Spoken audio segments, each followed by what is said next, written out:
And I know it doesn't look so bad in terms of the snow amounts now, but this boat actually got stuck because of a snowbank. It looks very different in the summertime, I can tell you, because I visited Boston, Massachusetts this summer. Beautiful city. Boy, are they really digging out or what this winter. Now, we do have a couple storms on deck, too, that could bring them more snow, but it won't be as bad. It looks like it'll be more of a Canadian side of the border story this time. And, of course, we're talking about our nor'easter. So widespread extreme cold will hit on that. A series of nor'easters. That means more snow. And the blizzard begins in Atlantic Canada this morning. And I'll show you the live look at the radar just momentarily. So this is something we call our 850 millibar temperature. It shows about 1.5 kilometers above the surface. And it's a good thing to show because look at this cold air digging all the way down into the Carolinas. That's cold air, about -15. That's very far south. Meanwhile, out west, warm temperatures. But by next week, a lot of that colder air will be nudging into the west. And maybe you heard Dr. Doug talking about that as well. So we'll keep a close eye on that top story because, yeah, all good things must come to an end. So Abbotsford, enjoy it while you have it. It's already 9 degrees expected this morning. 9 degrees in Nanaimo. And let's show you this. Not a bad idea. Yesterday, I saw dogs shoveling snow, moving a shovel around, I think, with his snout.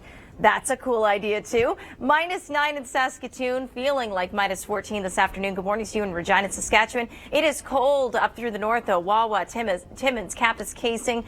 We're all looking at extreme cold warnings in place. Through Montreal, -7, feeling like -12 this afternoon. And let's get you into that radar. So there's a look at our beautiful storm. The reason I say it's beautiful, it's this nice comma-shaped system. And we'll talk about the heaviest snow. Our storm watch coverage begins right now.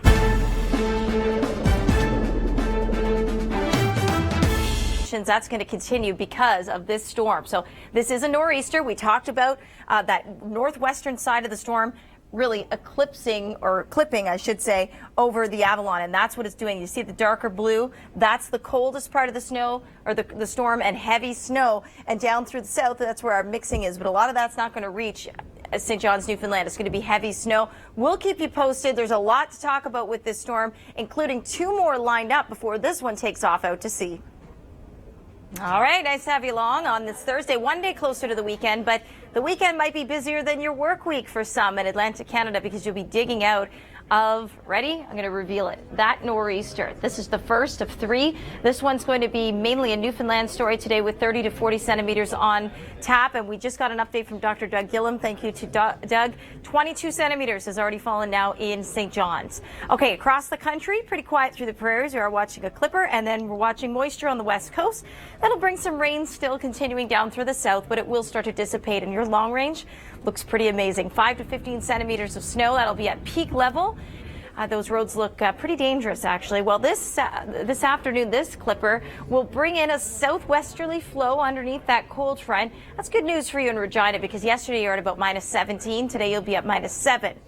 Better, right? But if you go west, you'll be into the double digits. Only about 5 or 6 hours west, actually, along the Trans-Canada, and you'll be into big temperature differences. So 12 degrees for areas like Lethbridge today. Next system develops by Friday in the Rocky Mountains. It's a new low pressure system, a clipper. We'll see some snow through high level Grand Prairie, Fort McMurray. We'll get into it as well. But we also could see some freezing rain along that boundary. So we'll keep a close eye on that.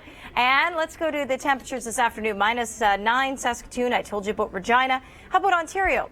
Well, you're going to get into some really frigid air tonight, actually. You're going to feel like the -30s. You'll get a slight switch of a wind shift, and the lake effect machine will be coming to an end because we have about 5 to 10 centimeters of system snow on the way for Ontario, and very cold temperatures into Saturday and Sunday, windy and cold. Okay, East Coast, it's your turn. How about 30 to 40 centimeters? I told you St. John's already picked up 22 centimeters. And the blowing and the drifting. Yeah, it's incredible, actually. We'll continue to keep a close eye on our webcams, on our reports. And, if you have any updates, we'd love to connect with you. You can do that via Twitter. You can tell me directly, J. Whittal, TWN on Twitter. I'd love to hear from you. So 30 to 40 centimeters is going to be the eastern shores in Newfoundland, back to the west less. Then we have the second system that's going to roll on through Friday morning into Saturday night.